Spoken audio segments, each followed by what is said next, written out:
Considering that these are minors, they were forced to work, they were recruited from the provinces at napakataas ng presyo ng kanilang pangangailangan.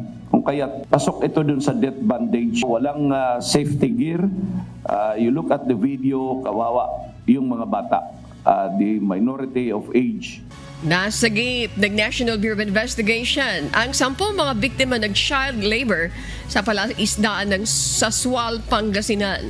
Ang palaisdaan ay pagmamay-ari umano ng mga Chinese. Ayon sa NBI, pinangakuan umano ang mga biktima ng nasa 9,000 pesos na buwan ng sahod. Ngunit hindi naman ito na ibibigay sa kanila. Nadiskubre rin ng NBI na 2 nasagip na minor de edad na babae ang kasalukuyang buntis.